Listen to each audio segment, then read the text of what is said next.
Le dessein de Dieu est céleste. Le dessein de Dieu est éternel, vaste, spirituel. Ni le tabernacle dans toute sa beauté intérieure et sa concrétisation symbolique des pensées divines, ni le temple de Salomon avec toute sa magnificence et sa gloire, ni Salomon lui-même avec sa sagesse étonnante et sa richesse surabondante, dit Étienne, ne peuvent se rapprocher vaguement de ce vers quoi Dieu se meut en relation avec son Fils.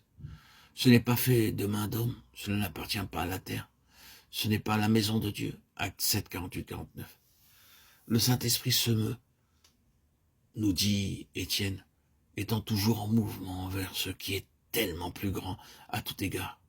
Étienne, dans une seule heure glorieuse, a rencontré la force dévastatrice de la chose avec laquelle Paul fut toute sa vie aux prises, à savoir l'incorrigible disposition du peuple de Dieu à amener en bas sur terre ce qui est essentiellement céleste, et à l'y fixer, à cristalliser les choses spirituelles en des systèmes produits par l'homme, à saisir ce qui est de Dieu et en faire quelque chose de l'homme, quelque chose de légal qui exclut le reste et sous le contrôle de l'homme.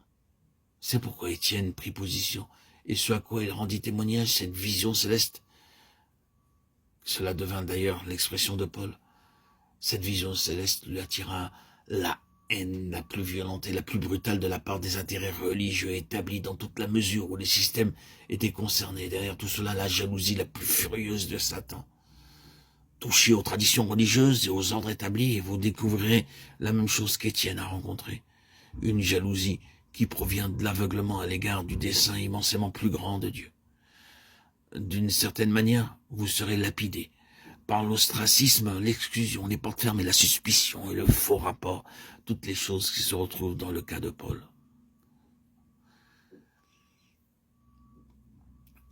Une considération réfléchie du discours d'Étienne devant le Sanhédrin juif montrera qu'Étienne était comme une préface, une introduction au ministère de Paul. Si Étienne avait vécu, il y a peu de doute que lui et Paul se seraient trouvés puissamment associés dans la dispensation du mystère.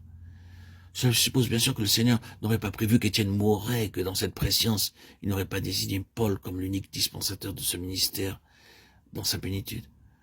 La souveraineté divine a rarement été davantage mise en évidence que dans la présence de Saül avec Étienne au moment de la mort de ces derniers, quoique complices de cette mort.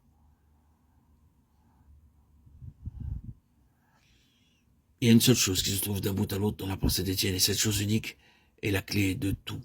Et plus que toute autre chose, ce qui explique, définit et caractérise Paul et son ministère. Cette chose unique est que Dieu est toujours d'éternité en éternité en train de poursuivre un but qui englobe tout, à travers la faillite humaine, l'obstruction humaine et satanique et leurs tentatives de frustrer par une variété et une multitude de voies, de moyens, de personnes, dans toutes les générations, dans tous les âges, Dieu continue toujours d'avancer. Ces instruments désirés et choisis peuvent devenir une entrave plutôt qu'une aide. Des nations, des empires, des systèmes peuvent s'opposer et faire obstruction. Des circonstances peuvent sembler le limiter, mais au temps marqué, on le trouve non dans un état d'abandon, mais toujours en train d'avancer. Il s'est formé un dessein et s'est fixé un but, et ce but sera atteint. Que les Juifs s'opposent, comme le dit Étienne, vous vous opposez toujours au Saint-Esprit, tant pis pour les Juifs. C'est là le terrible résultat du discours d'Étienne. Avons-nous dit suffisamment de choses au sujet d'Étienne pour justifier et établir notre éducation qu'il était, pour ainsi dire, Paul, par anticipation? Étienne lui-même est un exemple de Dieu allant de l'avant, en dépit de l'enfer et des hommes, comme Paul le fut en plénitude lorsque les hommes ont fait disparaître Étienne. Nous reconsidérons notre déclaration du début, à savoir que la véhémence de l'antagonisme satanique est une évidence majeure du ministère particulier par lequel Paul fut choisi. Tout ce que nous avons dit et beaucoup plus encore, bien sûr, sera mis en évidence dans notre examen du ministère de Paul lui-même, dans les prochains audios que je me propose de vous publier. Mais je suis sûr que nous avons commencé à voir quelque chose de sa signification. Encore, avant notre contemplation du ministère suprême et achevé de l'apôtre Paul, il y a plusieurs questions d'une valeur considérable qui peuvent pas être par elles-mêmes constituer un bref audio.